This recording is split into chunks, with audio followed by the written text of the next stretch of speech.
Well, that's it for another day. We're coming to the close of a semester, looking back over a wonderful year.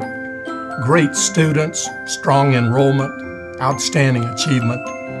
And as we come to the end of the year, our thoughts turn to the birth of our Savior. The celebrations, the lights, the music, all of this emanates from a shared relationship that we have with an incarnate Savior who is alive in us. At Evangel, we are especially thankful for the blessing of family and friends like you. When our two sons were young, we had a lot of fun with them by getting them presents and then always having a poem that had little steps they had to go through to find their gift. Later on, as I was going through the house, the light was on in my bedroom. I went back there and Santa had made a mistake and put the bicycle in the bedroom rather than under the tree. That Santa Claus is a pretty sneaky guy.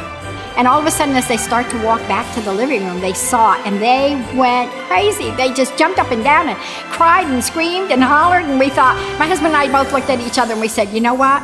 It was worth it.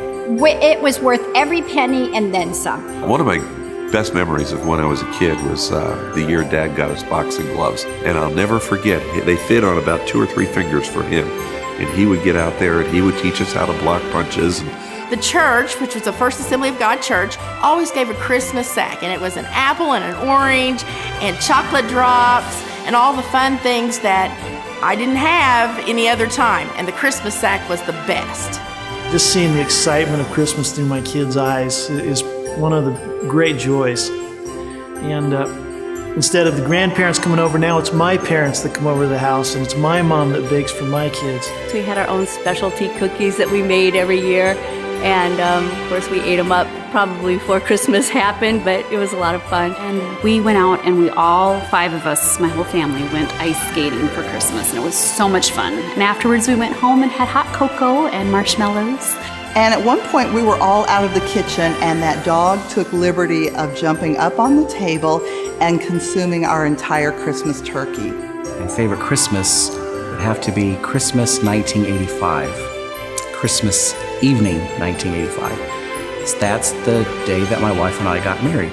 There are no Christmas tree stands in Israel, and so my son and I had a great time going down to the park and filling up the biggest coffee can we could find with sand and rocks, and then we put the tree in it, but it still wouldn't stand up on its own, so we just leaned it over into the corner, and then we had to make all the decorations ourselves because there were none to buy there. And some people think it's gifts and toys and dinners, but we know that Christmas is more than that. Christmas is a time when we remember the birth of Christ, that it was on Christmas Day that he had come into the world to bring peace on earth, goodwill to all men. If I could say anything else, always remember that Jesus is the reason for the season. Have a blessed Christmas and a happy New Year. God bless. From our home to your home, Merry Christmas.